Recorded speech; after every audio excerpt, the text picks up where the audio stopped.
जैसे ही मैं गांव जाने लगी तो शौहर बोला कि गांव से अपनी किसी बहन को साथ ले आना, क्योंकि मैं काम के सिलसिले में मुल्क से बाहर जा रहा हूँ। साल बाद वापस आऊंगा। मैं वापसी में अपने साथ अपनी छोटी बहन को ले आई, लेकिन मुझे बड़ा ताज्जुब होता जब मगरिब की अजान के होते ही बहन गुस्ल खाने में घुस जाती और वापस निकलती तो उसके कपड़े पूरे गीले होते। ताज्जुब की बात यह थी कि इस गुस्ल खाने में ना तो कोई नलका था और ना पानी। एक दिन मैंने गुस्ल खाने में कैमरा छुपा दिया और बहन के निकलते ही जैसे ऑन किया, रूह लरस गई कि इधर। मेरा नाम फरत आरा है। मैं एक पसमानदा से गांव से ताल्लुक रखती थी, जहां जिंदगी गुजारने के लिए बुनियादी सहूलतों की शदीद कमी थी। हमारे रिश्तेदार भी इसी वजह से हमसे कम ही मिलते थे। मेरे ख्वाब शुरू दिन से ही बहुत ऊंचे थे। मुझे गांव में रहना पसंद नहीं था। दिल चाहता था कि कौन सा वक्त हो और मैं गांव से निकलकर शहर जाऊं। हम बचपन में एक दो बार शहर गए थे और तब से मेरे दिल में शहर बसने की तमन्ना जाग गई थी। हम 4 बहनें थीं। मैं सबसे बड़ी और बाकी एक एक साल के वक्फे से पैदा हुई थी। इसीलिए एक साथ ही सब बहनों ने जवानी की दहलीज पर कदम रखे। माँ बाप को रिश्तों की फिक्र लग गई। हम 2 बहनों ने गांव के स्कूल से मैट्रिक किया था और आगे पढ़ने का शौक किसी को भी नहीं था। इसीलिए अब शादी का ही रास्ता बचा था। अब्बा की एक इकलौती बहन यानी पुप्पो शहर में रहती थी, जिसका एक ही बेटा था। अब्बू की ख्वाहिश थी कि मेरी शादी उससे हो जाती, मगर अपने मुंह से अपनी बहन को ये सब कहते उनको शर्म महसूस होती थी, क्योंकि बेटी वाले जो थे। मैं 22 साल की हो गई थी और जब तक मेरी शादी न होती तब तक दूसरी बहनें भी बैठी रहती। इसलिए अब्बा ने दादी को कहा कि तुम मेरी बेटी के रिश्ते की बात चलाओ। दादी ने फौरन पुप्पो के घर जाने की ठान ली और जाते जाते मुझे भी साथ ले आई कि बच्ची वहां काम वाम करके अपनी पुप्पो का दिल जीत लेगी तो वो रिश्ता देने में देर नहीं करेगी। मुझे वैसे तो शादी का कोई शौक नहीं था, मगर शहर में रहना मेरा ख्वाब था। शादी होने की सूरत में ये ख्वाब ताबीर पा सकता था। इसलिए मैंने दिलो जान से पुप्पो के दिल में जगह बनाने की कोशिशें शुरू कर दी। मैं रोज सुबह उठकर नाश्ता बनाकर सारे घर के काम करती, पुप्पो को दवाइयाँ देती और रात को उनके पाँव भी दबाती। आखिर वही हुआ, पुप्पो को मेरी खिदमत गुजारी पसंद आ गई और उन्होंने अब्बा से मेरा हाथ मांग लिया। पुप्पो के बेटे का नाम यासीन था और वो दूसरे शहर में नौकरी करता था। इससे मैंने बस 1 या 2 बार ही देखा था। मुझे इससे कोई दिलचस्पी नहीं थी। असल वजह तो ये थी कि मुझे शहर में रहना था और दूसरी बड़ी वजह कि पुप्पो लोग बहुत अमीर थे। जिंदगी की हर सहूलत उनके घर थी। हमारे घर की तरह यहाँ पे एक एक चीज के लिए तरसना तो नहीं पड़ता था। मैं जब से यहाँ आई थी मैंने खुला खाया पिया था और चंद ही दिनों में मेरी सेहत बहुत अच्छी हो गई थी। अम्मा अब्बा जब मुझे शादी के लिए लेने आए तो मुझे देखकर हैरान रह गए थे, क्योंकि मैं काफी निखर गई थी।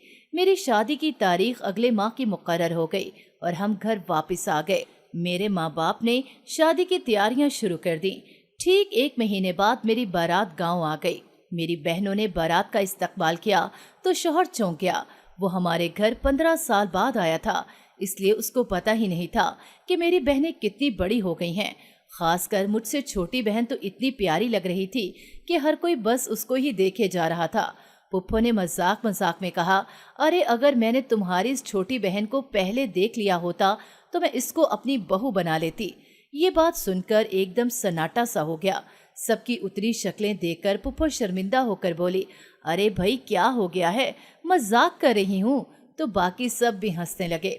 मुझसे छोटी बहन का नाम हुसन आरा था। आज से पहले मैंने कभी गौर ही नहीं किया था कि वो मुझसे ज्यादा हसीन है। पुप्पो का मजाक मुझे बिल्कुल अच्छा नहीं लगा था।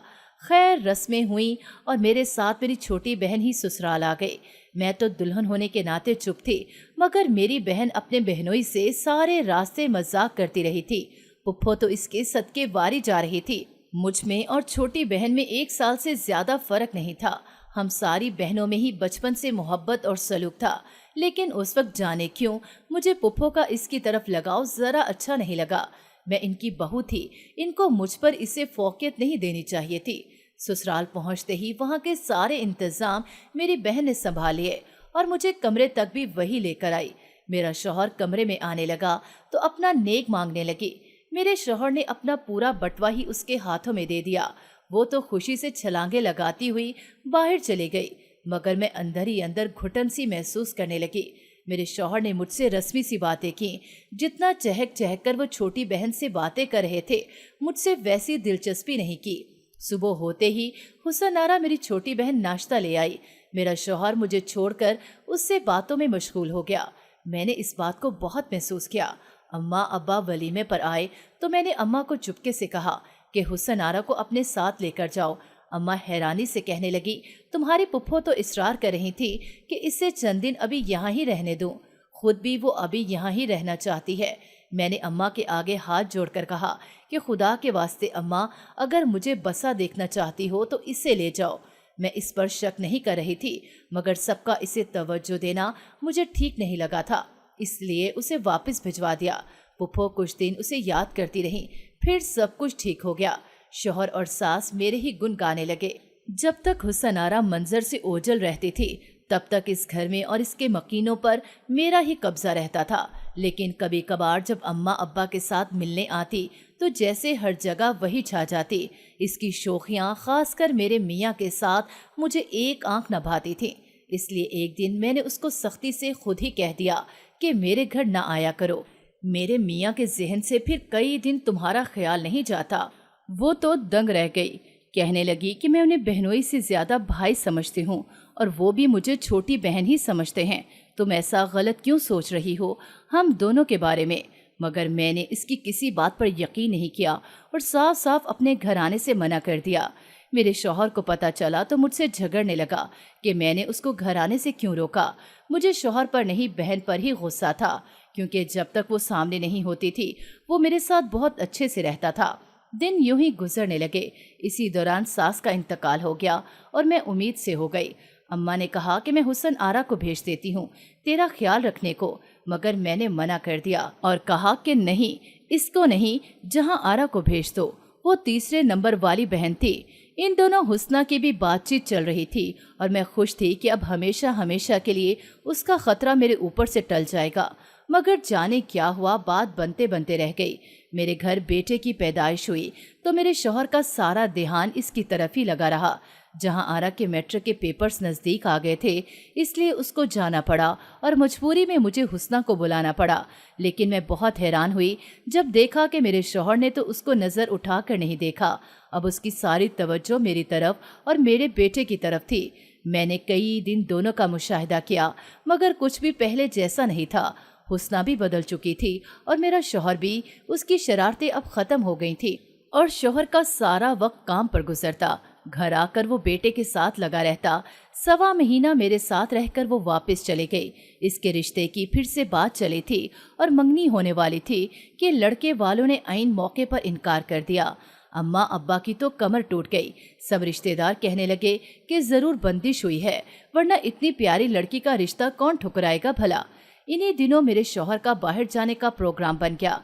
मैं गांव अपने घर वालों से मिलने जाने लगी तो वो बोला, गांव से वापसी पर अपनी किसी बहन को साथ लेती आना। मैं बाहर के मुल्क जा रहा हूँ काम के सिलसिले में। 1 साल बाद ही वापस आऊँगा। तुम अकेली कैसे रहोगी, इसलिए किसी बहन को साथ ले आना, अगर नहीं तो साल वहीं रह लो। मैं गांव अब किसी सूरत नहीं रह सकती थी, क्योंकि मेरा छोटा सा बेटा था और मैं नहीं चाहती थी कि वहां जाकर बीमार हो जाए। इसलिए मैं जब वापस आने लगी तो कहा, अम्मा इन तीनों में से किसी को मेरे साथ भेज दो। अम्मा कहने लगी, हुस्ना को ही साथ ले जाओ, जब से इसका रिश्ता टूटा है चुप सी होकर रह गई है। अच्छा है, तुम्हारे साथ जाएगी तो दिल बहल जाएगा, और अगर मुमकिन हुआ तो वहीं कोई मुनासिब सा रिश्ता देखकर इसकी बात पक्की कर देना। मैं हुस्ना को साथ ले आई। शौहर ने बाहर जाने से पहले एक मेहरबानी और की कि नौकरानी का बंदोबस्त कर दिया। मैं तो बहुत खुश हुई। नौकरानी मुझे सीधी सादी सी लगी थी। बड़ी फुर्ती से उसने घर संभाल लिया था। मैं तो अपने बेटे के साथ ही लगी रहती और हुस्ना इस नौकरानी के साथ। मैंने एक बार मना किया कि नौकरों को इतना सर नहीं चढ़ाते, मगर वो बोली, मैं तो बस इसे काम समझाती हूँ, कैसे करना है, और वैसे भी तुम सारा दिन अपने बच्चे के साथ मसरूफ होती हो, तो मैं किससे बात किया करूं। हुस्ना को आए 3रा महीना था जब मैंने उसकी एक अजीब हरकत नोटिस की। मगरिब की अजान के बाद वो गुस्ल खाने में चली गई थी। हैरानी वाली बात ये नहीं थी कि वो गुस्ल खाने गई थी, असल ताज्जुब की बात ये थी कि गुस्ल खाना काफ़ी अरसे से ख़राब था। वहाँ ना कोई नल था और ना कोई पानी। फिर वो जाने वहाँ क्या करने गई थी। مجھے لگا کہ وہ باہر نکل آئے گی جب اسے پتہ چلے گا کہ غسل خانے میں پانی نہیں، اس لیے میں اپنے کمرے میں چلی آئی۔ اگلے دن پھر میں نے اپنی بہن کو مغرب کی اذان کے بعد اسی غسل خانے میں جاتے دیکھا۔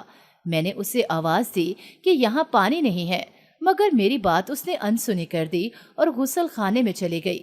کافی دیر میں انتظار کرتی رہی مگر وہ باہر نہ نکلی۔ عشاء کی اذان ہوئی تو وہ باہر نکلی۔ میں اسے دیکھ کر چونک گئی۔ اس کے کپڑے مکمل طور پر بھیگے ہوئے تھے، جیسے وہ نہا کر نکلی ہو، حالانکہ وہاں تو پانی کا کوئی سسٹم نہیں تھا۔ اس سے پہلے کہ میں اس سے کوئی سوال جواب کرتی، میرا بیٹا رونے لگا تو میں بس اس کے پاس چلی گئی۔ پھر تو یہ روز کا معمول ہی بن گیا۔ مغرب کے ہوتے ہی اسے بے چینی شروع ہو جاتی اور وہ اس غسل خانے میں چلی جاتی۔ واپسی پر اس کی مکمل بھیگے کپڑوں کے ساتھ ہوتی۔ پہلے مجھے خیال آیا کہ اتنی دیر لگا کر باہر نکلتی ہے تو ضرور پسینے سے کپڑے بھیگتے ہوں گے، مگر جب غور کیا تو ایسے لگ رہا تھا جیسے وہ کپڑوں سمیت نہائی ہو۔ میں نے اس سے پوچھنے کی بہت بار کوشش کی مگر وہ چپ رہتی، جواب نہ دیتی۔ میں نے سوچا شاید پہلے سے ہی پانی اندر رکھ لیتی ہو۔ مغرب کی اذان کے 10 منٹ پہلے میں خود دیکھ کر آئی۔ غسل خانہ خالی تھا، کوئی پانی سے بھری بالٹی یا ٹب وغیرہ نہیں تھا۔ میں نے نل چلایا کہ شاید یہی ٹھیک ہو گیا ہو، مگر وہ بھی جام تھا۔ میں تو سچ مچ اب پریشان ہو گئی تھی کہ یہ کیا راز ہے۔ بہن سے پوچھتی تو کہتی تمہیں کیا مسئلہ ہے، اگر میں اس غسل خانے میں جاتی ہوں میں وہیں جاؤں گی۔ نوکرانی نے ایک دن مجھے کہا، باجی آپ کی بہن کا رویہ کتنا عجیب و غریب ہو گیا ہے، پہلے مجھ سے ڈھیر ساری باتیں کرتی تھی اور اب ڈانٹتی رہتی ہے، ان پر لگتا ہے سایہ ہو گیا ہے۔ میں تو نوکرانی کی بات سن کر ڈر گئی اور کہنے لگی ایسی باتیں مت کرو، ایسا کچھ نہیں ہے۔ شک تو مجھے بھی کئی دنوں سے ہو رہا تھا اس پر کہ ضرور وہ مجھ سے کچھ چھپا رہی ہے، لیکن یہ سائے والی بات میں ماننے کو تیار نہیں تھی۔ میں نے سوچا مجھے خود ہی اس راز سے پردہ اٹھانا ہوگا کہ یہ غسل خانے کا راز آخر ہے کیا کرتی ہے وہ وہاں اور کیسے اس کے کپڑے بھیگ جاتے ہیں۔ میں نے اگلے دن نوکرانی سے کہا کہ تم نے حسنہ کا دھیان رکھنا ہے کہ سارا دن وہ کیا کرتی ہے۔ غسل خانے میں کوئی کھڑکی تو نہیں تھی کہ میں اندر جھانک کر دیکھ سکتی، اس لیے جیسے ہی ایک دن وہ اندر گئی تو میں باہر سے کان لگا کر کھڑی ہو گئی۔ میں کئی منٹ وہاں کھڑی رہی مگر مجھے پانی گرنے کی آواز نہ آئی۔ تھک کر میں اپنے لاؤنج میں آ کر بیٹھ گئی۔ گھنٹے بعد وہ باہر نکلی تو کپڑے حسب معمول بھیگے ہوئے تھے۔ وہ کمرے میں گئی اور جا کر لباس تبدیل کر کے آ گئی۔ میرے صبر کا پیمانہ لبریز ہو گیا اور میں نے اس سے صاف صاف بات کرنے کی ٹھان لی۔ میں نے اس کے سامنے کھڑے ہوتے ہوئے پوچھا، یہ سب کیا چکر ہے حسنہ، مجھے صاف صاف بتاؤ۔ وہ گھبرا گئی اور کہنے لگی، کون سا چکر، کیسا چکر؟ میں نے غصے سے کہا، زیادہ معصوم بننے کی ضرورت نہیں، مجھے صاف صاف بتاؤ کہ اس غسل خانے میں تم کیا کرنے جاتی ہو اور تمہارے کپڑے کیسے بھیگ جاتے ہیں۔ اگر تم نے نہیں بتایا تو کل ہی اماں کو کہوں گی کہ تمہیں آ کر لے جائے۔ میری دھمکی کا اس پر خاطر خواہ اثر ہوا۔ کہنے لگی، میرا یقین کرو میں ویسے نہیں جاتی اس غسل خانے میں، بس ذرا دوست سے فون پر بات کرنی ہوتی ہے، اس لیے وہاں بات کرنے چلی جاتی ہوں، اور چونکہ کافی دیر بات کرتی ہوں تو پسینہ آ جاتا ہے اور میں بھیگ جاتی ہوں، اس کے علاوہ کوئی بات نہیں ہے۔ مجھے اس کی بات پر یقین تو نہ آیا مگر میں خاموش ہو گئی اور غور کرنے لگی تو محسوس ہوا واقعی وہ پہلے کی نسبت خاموش ہو گئی تھی۔ جانے کیا راز تھا ایسا؟ ہفتہ ہو گیا تھا میری اپنے شوہر سے بات بھی نہ ہو پائی تھی۔ وہ ٹینشن الگ سر پر سوار تھی۔ آخر سوچا کہ پہلے اس حسنہ کا کچھ کرنا پڑے گا تاکہ ایک فکر تو کم ہو۔ تجسس کے مارے میں اب ہر وقت سوچتی رہتی تھی مگر چند ماہ کے بیٹے کی وجہ سے اس پر 24 گھنٹے نظر بھی نہیں رکھ سکتی تھی۔ میں نے بہت سوچا کہ ایسی کون سی تدبیر اختیار کروں کہ اسے پتہ بھی نہ چلے اور اس کی ساری حقیقت مجھ پر کھل جائے۔ بہت بار اس کا پہرا دیا مگر کوئی فائدہ نہ ہوا۔ میں تو یہ پتہ تک نہ چلا پائی کہ وہاں غسل خانے میں پانی آتا کہاں سے ہے۔ آخر مجھے ایک آئیڈیا آ ہی گیا۔ اگلے دن میں بازار گئی اور کیمرہ خرید لائی۔ جب میں نے دیکھا کہ وہ دوپہر کو اپنے کمرے میں سو رہی ہے تو میں نے چپکے سے جا کر کیمرہ اس غسل خانے میں لگا دیا۔ اب جو کچھ بھی یہاں ہوتا وہ مجھے پتہ چل جاتا۔ پچھلے 2 ہفتوں سے میں حسنہ کی اس عجیب و غریب حرکت کو لے کر پریشان تھی مگر اب بس مغرب کا انتظار تھا کہ کب وہ جائے اور میں سارا معاملہ دیکھوں۔ مغرب کی اذان ہوئی تو میں جلدی سے باہر آئی مگر وہ اپنے کمرے سے نہ نکلی۔ ایسا پہلی بار ہوا تھا ورنہ وہ تو مغرب سے پہلے ہی چکر کاٹ رہی ہوتی تھی۔ میں اس کے کمرے میں گئی، دروازہ بند تھا۔ میں نے کئی بار دستک دی مگر مایوسی ہوئی۔ تنگ آ کر میں واپس اپنے کمرے میں آ گئی۔ आधी रात को मुझे कुछ आवाजें सी सुनाई दी, जैसे किसी कमरे का दरवाजा खुला हो। मगर मैंने यही सोचा कि शायद हुस्ना खाना खाने उठी होगी। अगले कई दिन मैं इंतजार करती रही, मगर अब शायद हुस्ना बाज आ चुकी थी, क्योंकि अब वो मगरिब के वक्त अपने कमरे में ही होती थी। एक दिन अचानक मुझे ख्याल आया कि इस कैमरे को लगाने का कोई फायदा ही नहीं हुआ, तो इसे उतार देती हूँ। मगर कुछ दिनों से जाने क्यों तबीयत बोझल सी होने लगी थी, क्योंकि मेरी अपने शौहर से इतने दिनों से बात नहीं हो पाई थी। इस दिन मैंने नौकरानी को कहा कि मुझे नींद की गोली ला दो, दोपहर को खाने के बाद नींद की दवा लूंगी। दोपहर के खाने के बाद मुझे वैसे ही नींद आ गई, तो मैंने दवा न खाई। मगरिब की अजान हुई तो मेरी आंख खुली। अभी मैंने कमरे से बाहर कदम निकाला ही था कि साकत रह गई। आज इतने दिनों बाद फिर से मैंने अपनी बहन को गुसल खाने में जाते देखा। मैंने उसी वक्त अपने मोबाइल पर रिकॉर्डिंग देखनी शुरू की। वो गुसल खाने में जाते ही एक दायरा खींच के बैठ गई थी। इसके सामने पानी से भरी हुई एक बाल्टी भी थी। इसने अपने बाल खोल लिए और अपने लिबास से एक तस्वीर निकालकर अपने आगे रख ली। कुछ देर बाद वो मुंह ही मुंह में कुछ पढ़ने लगी, साथ साथ पानी का डोंगा पहले इस तस्वीर पर फेंकती और फिर खुद पर। ऐसा लग रहा था जैसे वो कोई अमल कर रही हो। देखने से यही मालूम हो रहा था कि वो इस तस्वीर पर जादू कर रही है। मैं अगर ये सब अपनी आंखों से ना देखती तो कभी यकीन न करती कि मेरी बहन ऐसा कर सकती है। मैंने पिछली रिकॉर्डिंग्स चेक की तो ये देखकर सदमा हुआ कि मैं जो समझ रही थी शायद वो बाज आ गई है, वो बाज नहीं आई थी, बल्कि इन दिनों वो मेरे सोने के बाद आधी रात को ये काम करती रही थी। 2 घंटे वो यही अमल दोहराती रही और 2 घंटे स्क्रीन पर नजरें जमाए मैं देखती रही कि किस तरह वो होशो हवास से बेगाना होकर किसी की जिंदगी तबाह कर रही है। अमल करने के बाद उसने वो गीली तस्वीर अपने लिबास में दुपट्टे के नीचे छुपाई और बाहर आ गई। मैं पहले से ही बाहर मौजूद थी। जैसे ही वो बाहर निकली, मैंने बगैर कुछ पूछे उसके मुंह पर थप्पड़ रसीद किया और कहा, मैं सब जान गई हूँ कि तुम क्या करती फिर रही हो। दिखाओ जरा मुझे वो तस्वीर, मुझे भी तो पता चले कि किस पर अपना सहर फूंक रही हो तुम। वो पीछे हटने लगी, मगर मैंने उसका दुपट्टा उतार कर वो तस्वीर बरामद की। तस्वीर पर नजर पड़ते ही मेरी जान निकल गई।